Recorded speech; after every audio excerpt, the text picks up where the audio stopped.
1857 سے جنگ آزادی کو شروع اس لیے دکھایا گیا اتہاس اور تاریخ کی کتابوں میں تاکہ اس سے پہلے کی جو تاریخ ہے، اس سے پہلے جو قربانیاں مسلمانوں نے دی ہیں ان کو بھلا دیا جائے۔ ہندوستان کی جنگ آزادی کی جدوجہد، ہندوستان کے لیے آزادی کا سب سے بڑا رول، سب سے بڑا کردار مسلمانوں کا اور خصوصاً علماء کرام کا رہا۔ 1754 میں سب سے پہلی جنگ آزادی لڑی۔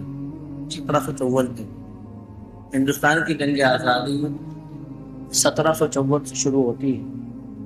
ایسٹ انڈیا کمپنی جب ہندوستان کے اندر آئی سن 1600 کے اندر، انہوں نے اپنا تجارتی مقصد اور تجارتی مشن لے کر وہ یہاں آئے تھے، لیکن ان کے دل و دماغ میں ایک الگ بات تھی، وہ یہ تھی کہ یہاں کے جو باشندے ہیں، یہاں کے یہ لوگ ہیں، ان کو ہم ظاہری اعتبار سے مسلمان دکھیں یا اپنے مذہب پر عمل پیرا دکھیں، لیکن ان کے دل و دماغ ہم ایسے بنا دیں کہ یہ عیسائیت کے علمبردار۔ 1754 میں نواب سراج الدولہ کے نانا علی فتح خان کو معلوم چلا کہ ہندوستان میں جو انگریز آئے ان کا ہندوستان کے جو انگریزوں کے ٹھکانے تھے وہ دو تھے، ایک کلکتہ کے اندر ڈائمنڈ ہاربر میں ہندوستان قیام پذیر ہوتے، ایک فورٹ ولیم کے اندر ہندوستان، فورٹ ولیم کے اندر انگریز رکا کرتے تھے۔ یہ دو ٹھکانے مشہور تھے انگریزوں، تو یہاں ان کے افراد اور ان کی جماعتیں ہوا کرتی تھی۔ تو سراج الدولہ کے نانا جو تھے علی بردی خان، انہوں نے فورٹ ولیم پر حملہ کیا سب سے پہلے 1754 کے اندر، سب سے پہلی جنگ آزادی 1754 میں علی بردی خان جو سراج الدولہ کے نانا تھے، انہوں نے انگریزوں کی فوج پہ حملہ کیا، اور اس لڑائی کے اندر جو انگریز تھے وہ شکست خوردہ ہوئے۔ اللہ تبارک و تعالیٰ نے علی بردی خان کو فتح عطا فرمائی۔ اس کے بعد دوسری جنگ آزادی کی لڑائی سراج الدولہ نے 1757 کے پلاسی کی جو لڑائی ہوئی ہے، 1757 کے اندر جو لڑائی ہوئی ہے پلاسی کی، وہ سراج الدولہ انگریزوں کے بیچ میں۔ اس لڑائی کے اندر سراج الدولہ انگریزوں کے خلاف فتح یاب نہیں ہو سکے، غداری کی وجہ سے سراج الدولہ جو ہے وہ شہید ہوئے، اور انگریز فتح یاب ہوئے، اور سراج الدولہ جو ہے وہ شکست خوردہ ہوئے۔ اس کے بعد تیسری لڑائی جنگ آزادی کو ہی 1767 کے اندر جو پلاسی کی لڑائی اسے کہتے ہیں، بکسر کی لڑائی۔ 1767 میں بکسر کی لڑائی، اس میں جو مسلمان تھے، نواب سراج الدولہ کی فوج کے جو مسلمان تھے، وہ اکٹھا ہو کر اپنی مجتمعیت کو، اپنی جمعیت کو اکٹھا کیا انہوں نے، پھر انگریزوں کے خلاف آئے۔ لیکن اس لڑائی میں بھی مسلمانوں کو شکست ہوئی، اور انگریز یہ سمجھ گئے کہ جب ہم نے دو لوگوں کو شکست دے دی ہے، ایک 1757 میں، 1759 میں، تو ان کے دماغ میں یہ بات بیٹھی کہ ہم ہندوستان کے قبضے کے لیے اپنے قدم کو آگے بڑھا سکتے ہیں۔ اب 1767 کے بعد حیدر علی خان جو سلطان ٹیپو شہید رحمۃ اللہ علیہ کے والد گرامی تھے، وہ انگریزوں کے خلاف آئے۔ حیدر علی، یہ سلطان ٹیپو رحمۃ اللہ علیہ کے والد ہیں۔ حیدر علی خان نے 1762 سے لے کر 1782 تک انگریزوں سے لڑائیاں لڑی، کبھی انگریزوں کو شکست ہوئی، کبھی حیدر علی خان کو فتح ہوئی، کبھی فتح حیدر علی خان نہیں ہوئی، انگریز ہوئے، کبھی حیدر علی خان کو فتح اللہ تعالیٰ نے عطا فرمائی، لیکن مارکا جاری رہا۔ 1782 میں حیدر علی خان رحمۃ اللہ علیہ جو ہیں ان کی وفات ہوئی، اور ان کے بیٹے سلطان ٹیپو شہید رحمۃ اللہ علیہ گدی پر بیٹھے۔ 1782 میں جیسے گدی پر سلطان ٹیپو رحمۃ اللہ علیہ بیٹھے، ویسے ہی ان کی لڑائی انگریزوں سے شروع ہوئی۔ 1782 کی اس لڑائی کے اندر سلطان ٹیپو شہید رحمۃ اللہ علیہ کو اللہ تعالیٰ نے فتح سے ہمکنار کیا، اور انگریزوں کو شکست ہوئی۔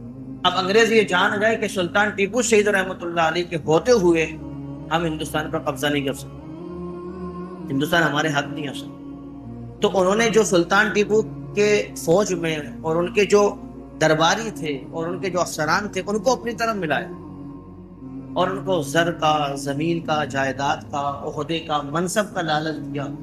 تو سلطان ٹیپو رحمۃ اللہ علیہ کی فوج میں جو افسران تھے انہوں نے غداری کی، اور وہ انگریزوں کے ساتھ ملے۔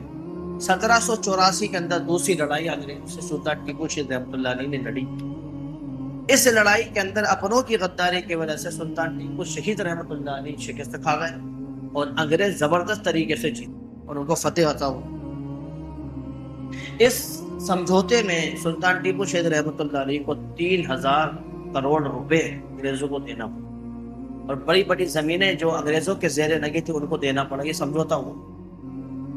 اب سلطان ٹیپو شہید رحمۃ اللہ علیہ یہ سمجھ گئے کہ تنہا انگریزوں سے مقابلہ کرنا مشکل نہیں ہے، ناممکن نہیں ہے، لیکن اگر ہم دوسری قوموں کو اس میں ملا لیں تو ہماری جمعیت اور طاقت جو ہے وہ بڑی ہو جائے۔ تو انہوں نے مراٹھاؤں کو خط لکھا، بادشاہوں کو خط لکھے، بڑے بڑے راجہ مہاراجاؤں کو خط لکھے کہ ہم ہندوستان کے اندر انگریزوں کے ساتھ مل کر لڑیں گے، ہندوستان سے انگریز بھاگیں گے۔ لیکن کسی نے ٹیپو سلطان شہید رحمۃ اللہ علیہ کو ساتھ نہیں۔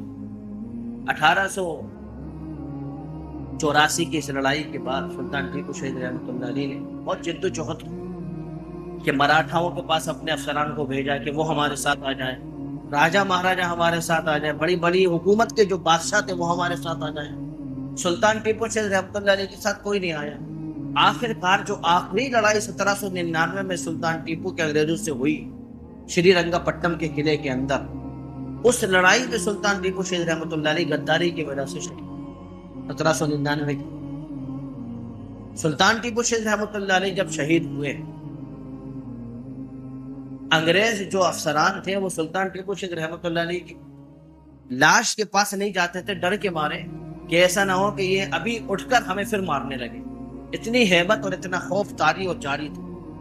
سلطان ٹیپو شہید رحمۃ اللہ علیہ کے بارے میں جب یقین ہو گیا انگریزوں کو کہ سلطان ٹیپو شہید رحمۃ اللہ علیہ شہید ہو چکے ہیں، اس زمانے میں ایک انگریز افسر تھا، اس کا نام تھا جنرل ہورس، اس نے سلطان کی لاش پر کھڑا ہو کر یہ کہا تھا آج سے ہندوستان ہمارا ہے۔ وہ جانتے تھے کہ سلطان ٹیپو شہید رحمۃ اللہ علیہ جیسا بہادر ہمارے مقابلے میں کوئی نہیں ہے، نہ آئندہ آئے گا۔ انہوں نے کہا تھا آج سے ہندوستان ہمارا ہے۔ جب سلطان ٹیپو شہید رحمۃ اللہ علیہ کی حکومت پوری تتر بتر ہوئی، سراج الدولہ جا چکے ہیں، علی وردی خان نے جو محنت کی تھی وہ ختم ہو چکی ہے، بکسر کی لڑائی ہم ہار گئے، پلاسی کی لڑائی ہم ہار گئے، حیدر علی خان دنیا سے رخصت ہو گئے، مراٹھاؤں نے ساتھ نہیں دیا ہمارا۔ 1799 کے بعد 4 سال کا یہ دور ہے، 1799 سے 1803 تک یہ جو دور تھا یہ بالکل ٹھنڈا دور ہے۔ انگریز یہ سمجھ رہے تھے سلطان ٹیپو راستے سے ہٹ چکے ہیں، اب کوئی مسئلہ پیش نہیں آئے گا، اور وہ یہ 4 سال جو گزرے ہیں یہ انگریزوں کے لیے بڑے اچھے گزرے ہیں اور ہندوستانی لوگوں کے لیے بڑے برے گزرے۔ اس میں ان 4 سالوں میں انگریزوں نے بڑا ظلم، 3 اعلان اس وقت 1799 میں انگریز نے کیا۔ پہلا، خلق خدا، یعنی ساری مخلوق اللہ تعالیٰ کی ہے، ملک بادشاہ سلامت اور حکم کمپنی بہادر، یعنی بادشاہ اپنا ملک سنبھالو، ہمیں آپ سے کوئی مطلب نہیں ہے لیکن حکم ہمارا چلے۔ مخلوق ساری کی ساری اللہ کی، ملک بادشاہ سلامت کا ہے، آپ اس علاقے کے مالک ہیں، آپ اس علاقے، لیکن حکم چلے گا کس کا؟ ملکہ وکٹوریہ، حکم چلے گا کمپنی بہادر کا، ہم سے پوچھ کر آپ فیصلے لیں گے، ہماری بات، ہمارے مشوروں کو آپ مانیں گے۔ جب یہ بات ہندوستانی عوام کے اندر پھیلی تو بے چینی پیدا ہوئی۔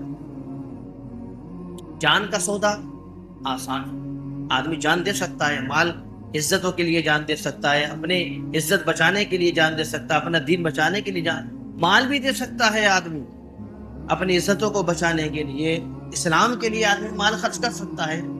جان اور مال کا سودا کرنا بہت آسان ہے، لیکن ایمان کا سودا کرنا بہت مشکل ہے ایمان والے کے لیے۔ پہلے جان جا رہی تھی کوئی دقت نہیں تھی، مال جا رہا تھا کوئی دقت نہیں تھی، ہماری جائیدادیں انگریزوں نے سلب کی، ہمارے مدرسوں کو انگریزوں نے منہدم کیا، ہمارے گھروں کو انگریزوں نے اجاڑا، کوئی مسئلہ نہیں تھا۔ لیکن جب اس نے یہ اعلان کیا کہ حکم کمپنی بہادر کا چلے گا، تب یہ بے چینی پیدا ہوئی، اب ایمان کا مسئلہ۔ اس وقت شاہ ولی اللہ محدث دہلوی رحمۃ اللہ علیہ کے سب سے بڑے بیٹے شاہ عبدالعزیز محدث دہلوی رحمۃ اللہ علیہ نے فتویٰ دیا 1803 کے اندر کہ آج سے ہمارا ملک انگریزوں کا غلام بن چکا ہے، ہم دارالحرم میں رہ رہے ہیں، اب ہر شخص پر جہاد فرض ہو چکا ہے کہ وہ اپنے اس ملک سے، اپنے اس زمین سے انگریزوں کو نکال کر باہر کرے۔ یہ 1803 میں پہلا فتویٰ شاہ عبدالعزیز محدث دہلوی رحمۃ اللہ علیہ نے دیا تھا۔ اس فتوے کی روشنی میں سید اسماعیل شہید رحمۃ اللہ علیہ دلی کی مسجد اکبری آج بھی وہاں موجود ہے، وہاں وہ حدیث کا درس دیتے تھے۔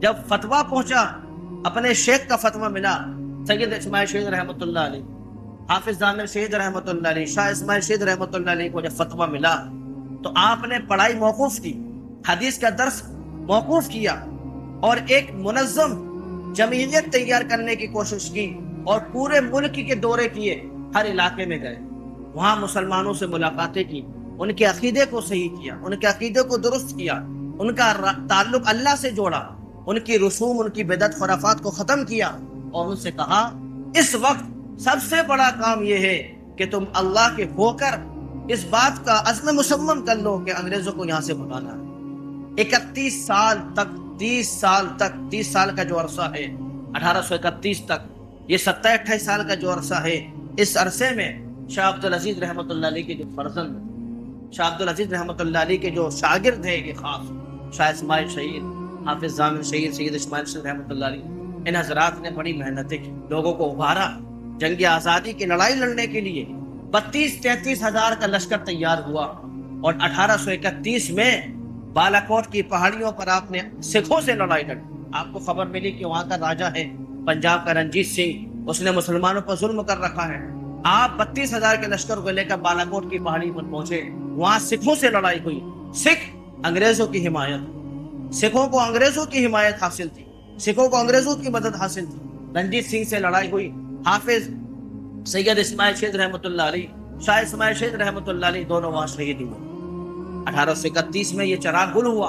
اب انگریز بھی سمجھنے لگے کہ 1831 تک یہ دونوں چلے گئے، شاہ عبدالعزیز رحمۃ اللہ علیہ دنیا سے جا چکے ہیں، اب ہماری مخالفت کرنے والا کوئی نہیں۔ اور ایسا ہی تھا 1831 میں، کسی کو یہ دماغ میں بھی بات نہیں تھی دوسرے برادران وطن کو کہ ہمیں ہندوستان کی آزادی، ہندوستان کو آزاد کرانا۔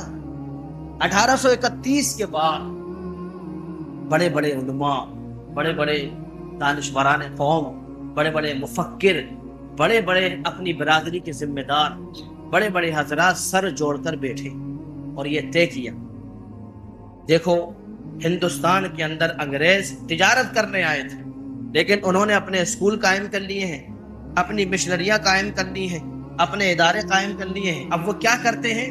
مسلمان محلوں میں جاتے ہیں اور دیکھتے ہیں کہ ان مسلمان محلوں کے اندر ایسا کون سا گھر ہے جس کا بچہ یتیم ہے، جس کے باپ نہیں ہے۔ ان بچوں کے پاس وہ پہنچتے ہیں اور ان کی والدہ سے کہتے ہیں تم اپنے بچے کو کھلا نہیں پا رہی ہو، اپنے بچوں کی کفالت نہیں کر پا رہی ہو، ان بچوں کو ہمیں دے دو، ہم انہیں اسکول میں پڑھائیں گے، انہیں انگلش سکھائیں گے، یہ بچے تعلیم حاصل کریں گے، بڑے ہو کر یہ بچے نوکری کریں گے اور بڑے بڑے عہدوں پر فائز ہوں گے۔ انگریزوں کا منشا یہ تھا کہ مسلمان بچوں کو ہم لیں، دل و دماغ میں عیسائیت اتنی بھر دے کہ وہ بچہ جو تن سے تو یہ لگے کہ مسلمان ہے لیکن من اور دھن سے یہ لگے کہ وہ عیسائی ہو۔ یہ ان کا ایک مشن تھا۔ انہوں نے بچوں جب مسلمان محلوں میں گشت شروع کیا، پھر کیا مسئلہ ہوا؟ جو بڑے بڑے اکابر تھے انہوں نے سوچا ایمان کا مسئلہ، جان کا مسئلہ تھا، کوئی بات نہیں تھی، مال کا مسئلہ تھا، کوئی بات نہیں تھی، اب تو ایمان کا مسئلہ ہے۔ تو سر جوڑ کر بیٹھنے کے بعد یہ طے ہوا کہ ہم بھی اپنا ایک ادارہ قائم کریں گے انگریزوں کے لیے۔ جس طرح انگریزوں نے اپنے کالج بنائے، اپنے اسکولز بنائے، اپنی یونیورسٹیز قائم کی ہیں، انہوں نے اپنے ادارے قائم کیے، اپنے کالج بنائے، ایسے ہی ہم ایک مدرسہ بنائیں گے، ایک ادارہ بنائیں گے۔ اور 1866 کے اندر دارالعلوم دیوبند کی بنیاد، 1866 کے اندر دارالعلوم دیوبند کی بنیاد رکھی۔ یہ وہ مدرسہ تھا جہاں کا پڑھنے والا طالب علم تقوی اور للہیت کا علمبردار ہوگا۔ اصل مقصد یہ تھا کہ وہ بڑا ہو کر مجاہد بنے گا، جس کے سینے کے اندر قرآن ہوگا، سنت ہوگا، اور وہ انگریزوں کو ہندوستان سے بھگانے والا بنے۔ یہ مقصد تھا دارالعلوم دیوبند کے قیام۔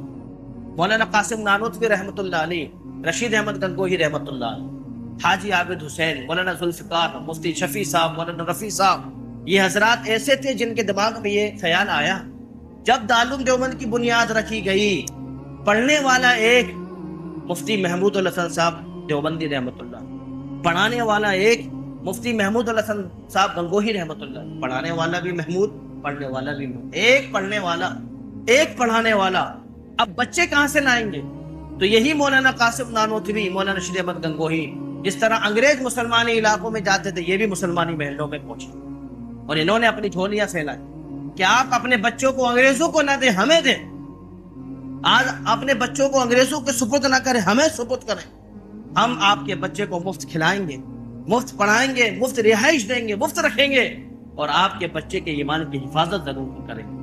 یہ بچہ جب بڑا ہوگا تو انگریزوں کا پس خوردہ نہیں ہوگا، انگریزوں کا غلام نہیں ہوگا، ان کی غلامی کرنے والا نہیں ہوگا۔ یہ بچہ جب بڑا ہوگا تو انگریزوں کا مخالف بنے گا، ان کا باغی بنے گا، اور ان کو یہاں سے نکالنے والا بنے گا۔ یہ مولانا قاسم نانوتوی، رشید احمد گنگوہی اور دیگر اکابر نے یہ تجویز جاری کی۔ مسلم علاقوں میں گئے، مسلم علاقوں میں گئے، بچوں کو لیا، لا کر اپنے مدرسے میں مفت کھانا کھلایا۔ گھروں پہ کھانا مانگنے جا رہے ہیں، آپ ہمیں کھانا دے دیں، آپ 2 روٹی دے دیں، آپ 1 روٹی دے دیں، آپ ہمیں سبزی دے دیں، آپ 1 روپیہ دے دیں۔ اس طرح دارالعلوم دیوبند کے جو بچے تھے وہ کھانا کھاتے رہے، پڑھتے رہے، اور اللہ تبارک و تعالیٰ نے اس سے اتنا بڑا کام، ایک پڑھنے والا، ایک پڑھانے والا۔ آج دنیا کے کسی بھی کونے میں چلے جائیں، دارالعلوم دیوبند کا فرزند آپ کو کام کرتے ہوئے نظر آئے۔ آپ دنیا کے کسی بھی کونے میں چلے جائیں۔ یہ سلسلہ جب چلا 1866 کے اندر دارالعلوم دیوبند کی بنیاد رکھی۔ اس سے پہلے 1857 میں جو ودروہ ہوا، جو غدر ہوا، پھر برادران وطن ہمارے ساتھ آئے، منگل پانڈے، جھانسی کی رانی، دیگر حضرات ہمارے ساتھ آئے۔ ایک طویل تاریخ 1857 کی۔ 1857 سے انگریزوں کو بھگانے کی جو تاریخ ہے وہ 1857 سے جنگ آزادی کی شروع نہیں ہوتی۔ 103 سال پہلے جنگ آزادی شروع ہو چکی تھی، جہاں پر 5 لاکھ مسلمان شہید ہو چکے تھے، جہاں بڑے بڑے علماء شہید ہو چکے تھے۔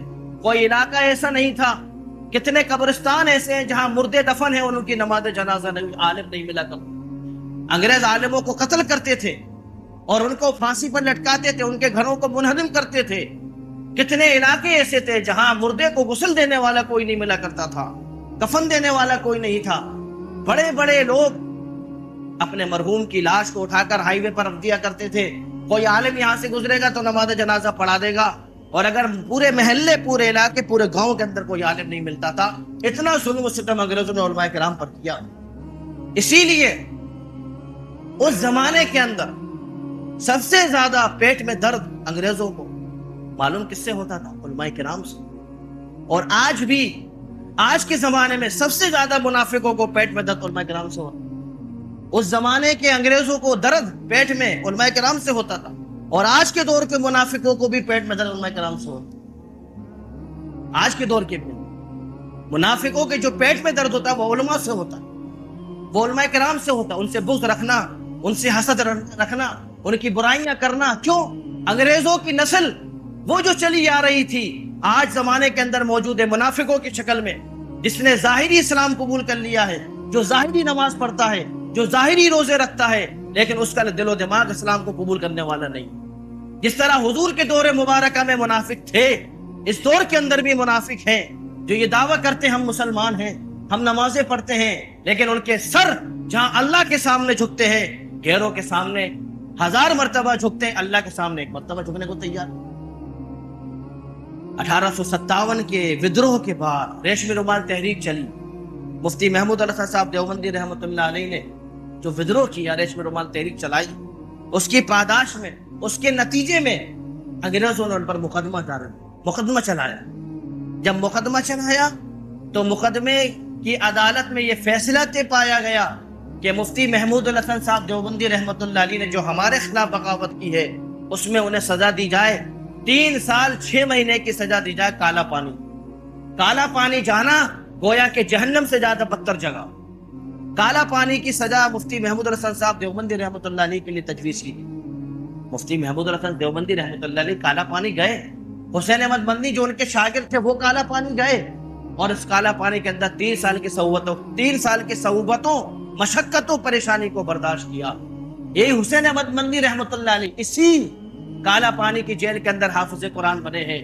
جہاں تراویح کا مسئلہ آیا، مفتی صاحب نے کہا بیٹے تم حافظ قرآن نہیں ہو، میں حافظ قرآن نہیں ہوں، نماز تراویح کیسے پڑھیں گے؟ حسین احمد مدنی روزانہ 1 پارہ یاد کرتے تھے اور تراویح کے اندر کھڑے ہو کر وہی پارہ بغیر دیکھے سنایا کرتے۔ حسین احمد مدنی 1 مہینے کے اندر حافظ قرآن بنے جیل کے اندر۔ جب مفتی محمود علی خان صاحب دیوبندی رحمۃ اللہ علیہ مالٹا کی جیل سے رہا ہو گئے، پورا ہندوستان ان کو لینے کے لیے ممبئی کے ساحل پر پہنچا، وہاں سے وہ جہاز آ رہا تھا، وہاں پر اترنے والے تھے۔ حسین احمد مدنی آ رہے ہیں، مفتی محمود الحسن صاحب دیوبندی رحمۃ اللہ علیہ آ رہے ہیں، سارا ہندوستان لینے گیا۔ لوگوں نے کہا حضرت آپ نے جیل سے کیا سبق سیکھا؟ آپ 3 سال جیل میں رہے ہیں، آپ نے کیا محسوس کیا؟ امت کے اندر کس چیز کی کمی ہے؟ امت کے اندر کیا ہونا چاہیے؟ ہم کیوں ناکام ہو گئے انگریزوں کے خلاف؟ آپ بڑے ہیں، آپ ہمیں رائے دیں، مشورے دیں، تجویزیں دیں، آپ اپنا تجربہ پیش کریں، کس چیز میں ہم کچے ہیں؟ مفتی محمود الحسن صاحب دیوبندی رحمۃ اللہ علیہ نے اس وقت فرمایا تھا 2 باتوں میں ہم کچے ہیں، ایک ہمارے یہاں آپسی اتحاد و اتفاق نہیں ہے، دوسرا ہم قرآن سے بہت دور ہیں، قرآن سے دور ہیں، آپسی اتحاد اتفاق نہیں ہے، اس لیے ہم شکست خوردہ ہوئے، قرآن سے دور ہیں اس لیے ہم شکست خوردہ ہوئے۔ فرمایا حضرت ہماری ساری تحریکیں فیل ہو چکی ہیں، اب ہم کس کو اپنا رہنما بنائیں گے؟ آپ رہنما بننے کے لیے تیار نہیں ہیں، حسین احمد مدنی رحمۃ اللہ علیہ رہنما بننے کے لیے، اب ہم کس کو اپنا رہنما مانیں؟ انگریزوں کو ہندوستان سے بھگانا ہے۔ حسین احمد مدنی رحمۃ اللہ علیہ کے استاد مفتی محمود الحسن صاحب دیوبندی رحمۃ اللہ علیہ نے فرمایا تھا ہم مہاتما گاندھی کو اپنا رہنما بنائیں، ہم مہاتما گاندھی کی قیادت میں جنگ آزادی لڑیں گے، ان کی قیادت میں ہم لڑائی لڑیں گے۔ مہاتما گاندھی کو پورے ملک کے دورے کرائے، جمعیت علماء ہندوستان، ہریجنوں ہمارے ساتھ رہو، شیڈیول کاسٹ والوں، پچھڑی جاتیوں والوں، جتنے بھی پچھڑا طبقہ ہے، مہاتما گاندھی کے دورے کرائے، ان کو سمجھایا کہ ہندوستان سے انگریزوں کو بھگانا صرف مسلمانوں کے لیے ضروری نہیں ہے، ہر قوم کے لیے ضروری ہے۔ ہریجن مہاتما گاندھی کی آواز پر مسلمانوں کے ساتھ آئے، پچھڑی جاتیاں، بیکورڈ جاتیاں، جو بالکل نچلی جاتیاں تھیں، وہ بھی ہمارے ساتھ شانہ بشانہ کھڑی ہوئی اور جنگ آزادی میں ایک بڑا اہم کردار ادا کیا۔ یہ وہ جنگ آزادی شروع ہوئی مہاتما گاندھی کی قیادت میں، مہاتما گاندھی کی قیادت میں جو جنگ آزادی لڑی گئی، نمک آندولن، چورا چوری کانڈ، مولانا ابوالکلام آزاد کا ترک موالات کا فتویٰ، آج کی نسلوں کو یہ معلوم ہی نہیں ہے کہ ہندوستان جو آزاد ہوا ہے اس میں سب سے زیادہ خون کس کا بہا۔ آج کی نسلوں کو معلوم ہے کہ ہمیں براق کے ساتھ جانا ہے، ہمیں شور شرابہ کرنا ہے، ہمیں وہاں پر اپنے قوم کو دکھانا ہے کہ دیکھو ہم کتنے اچھے لوگ ہیں، ہم اتنا شور شرابہ کرنے والے ہیں، ہم اتنے تیز ڈی جے بجانے والے ہیں، اگر کوئی ہارٹ کا مریض ہے تو وہ وہیں دم توڑ دے، اگر کوئی شوگر کا مریض ہے بے ہوش ہو کر گر جائے، ہم ایسی قوم ہے، ہمیں یہ دکھانا ہے۔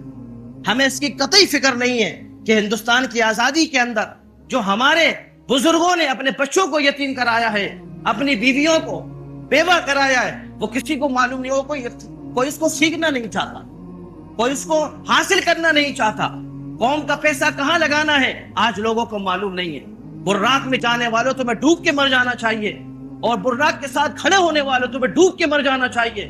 فلسطین کے 90,000 لوگ شہید ہو چکے ہیں، 70,000 بچے وہاں شہید ہو چکے ہیں، ایک مسجد وہاں پر موجود نہیں ہے، تمہیں براقوں کی پڑی ہے، تمہیں ہو اللہ کی پڑی ہے، تمہیں یہ خبر نہیں ہے کہ مسلمانوں کا قتل عام پوری دنیا میں کتنا ہو چکا ہے، تمہیں کچھ خبر نہیں ہے، تم اپنے شوق کو پورا کرنے میں لگے ہوئے، تمہیں کوئی فکر نہیں ہے وہاں بچے بموں سے اڑائے جا رہے ہو، فلسطین کے اندر مسجدیں منہدم کی جا رہی ہوں، وہاں بمباری ہو رہی ہو، وہاں نماز پڑھتے لوگوں پہ بم برسائے جا رہے ہوں، تمہیں کسی کی فکر نہیں ہے۔ تمہیں اس بات کی فکر ہے کہ کل چہلم ہے، ہمیں تیار ہونا ہے براق کے ساتھ جانے کے لیے، وہاں پر ہم شیطان کا ساتھ دیں گے، شیطان کی شیطانیت پر ہم ناچیں گے، وہاں شیطان کے ساتھ بھی کھڑے ہوں گے۔ مسلمانوں کو اس بات کی فکر ہے۔ ابھی پوچھ لو کسی سے اٹھا کر، پوری دنیا کے اندر، پورے ان خطوں کے اندر جہاں ہندوستان کے علماء نے اپنی قربانیاں دی ہیں، بتاؤ ہندوستان کی آزادی میں کس نے قربانیاں دی ہیں؟ آج کسی کے پاس کوئی نام نہیں ہے۔ جب تمہیں یہ پتا نہیں ہے تو کس منہ سے تم یہ کہتے ہو جنگ آزادی ہماری ہے؟ جب تمہیں یہ معلوم نہیں ہے تو کس منہ سے تم ترنگا پھیرا ہے، کس منہ سے تم ترنگا لہرا رہے جو تمہیں پتہ ہی نہیں ہے ہندوستان کی جنگ آزادی میں کتنے علماء کی قربانیاں ہیں؟ آپ کو معلوم ہے دلی کی چاندنی چوک سے لے کر پاکستان جو خیبر پڑوسی ملک ہے، وہاں جو خیبر ہے اس علاقے تک علماء کرام کی گردنیں پیڑوں پر لٹکی ہوئی تھی، ایک ایک دن میں 40,000 علماء شہید کیے جاتے تھے۔ مدرسوں کو منہدم کیا گیا، 16,000 مدرسے دلی کے اندر ان کو منہدم کیا گیا، شاہ رحیمیہ سب سے بڑا مدرسہ شاہ ولی اللہ کا، اس کو منہدم کیا گیا۔ تمہیں فکر نہیں ہے؟ کیوں؟ تم اپنی لے میں ہو، تم اپنی مستی میں ہو، تمہیں کسی بات کی فکر نہیں ہے، تمہیں یہ فکر ہے کہ برات پیچھے نہ رہ جائے، تمہیں یہ فکر ہے کہیں کسی کا گانا ہم سے نہ چھوٹ جائے، کوئی قوالی ہم سے رہ نہ جائے، تمہیں یہ فکر دامن نہیں ہے، تمہیں یہ فکر نہیں ہے کہ ہندوستان کی آزادی میں جو قربانیاں علماء کرام نے دی ہیں ان کا کیا ہوگا۔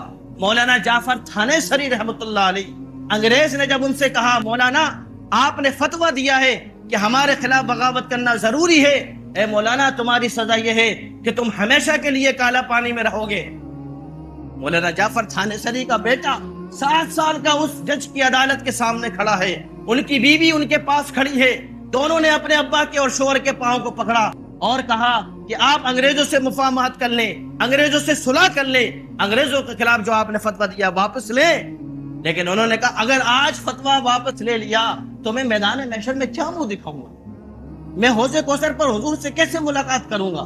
بات حق اور باطل کی ہے، سنو، بات روشنی اور اندھیرے کی ہے، بات صرف اور صرف ابراہیم اور نمرود کی ہے، بات صرف اور صرف موسیٰ اور فرعون کی ہے، بات ابو جہل، ابو لہب اور حضور کریم صلی اللہ علیہ وسلم کی ہے، بات کسی کے نہیں ہے، نظر و فکر کسی کا نہیں ہے، لیکن بات حق اور باطل کی ہے، بات سچائی اور جھوٹ کی ہے، بات مظلوم اور ظالم کی ہے، بات اس بات کی ہے کہ کون حق کے ساتھ کھڑا ہے، کون باطل کے ساتھ کھڑا ہے۔ اس لیے جنگ آزادی میں جو قربانی ہمارے علماء کرام نے دی ہے اس کو یاد رکھو۔ جو تاریخ ہے اگر آپ یاد نہیں رکھو گے ان قربانیوں کو تو آپ بھلا دیے جاؤ گے۔ آپ کی کتابوں میں یہ نہیں ملے گا جو میں نے بتایا ہے، آپ کی کتابیں نہیں بتائیں گی یہ، اس لیے وہ قربانیاں جو ہمارے علماء کرام نے دی اس کو یاد رکھو، نئی نسل کو یہ بتاتے رہو، نئی نسل کو یاد ہونا چاہیے، 1754 بھی یاد ہونا چاہیے، 1919 بھی یاد ہونا چاہیے۔ جالیانوالہ باغ کو یاد رکھنے کے ساتھ انہیں دلی کے اندر 40,000 قرآن جو لال قلعے کے سامنے جلائے گئے انگریزوں کے زمانے میں وہ بھی یاد ہونا چاہیے، 1600 مدرسے جو منہدم کیے گئے تھے وہ بھی یاد ہونا چاہیے، مسلمان بچوں کو یاد ہونا چاہیے۔ آج تمہاری نسلوں کو کچھ معلوم نہیں ہے سوائے اس کے 2-3 تہواروں کا نام تم نے اپنی زبان پر رٹ لیا ہے، بس اس کے علاوہ ہمیں کچھ بھی معلوم نہیں۔ اس لیے آزادی بڑی نعمت ہے، اس کی قدر نہیں کرو گے اللہ تعالیٰ یہ آزادی چھینے گا، اللہ تعالیٰ یہ آزادی چھینے گا۔ ایسی فضا میں سانس لینے کو مشکل ہوگا جو فضا تمہارے لیے بہتر ہوگی۔ آج پوری دنیا کے اندر سانس ایسی ہو چکی ہے، سانس لینا بھی مسلمان کے لیے دشوار ہے، اس وجہ سے کہ مسلمانوں نے آزادی کی قدر نہیں کی۔ آزادی کی قدر کرتے تو اللہ تبارک و تعالیٰ نے سرخرو کرتے۔ اللہ تعالیٰ عمل کی توفیق عطا فرمائے۔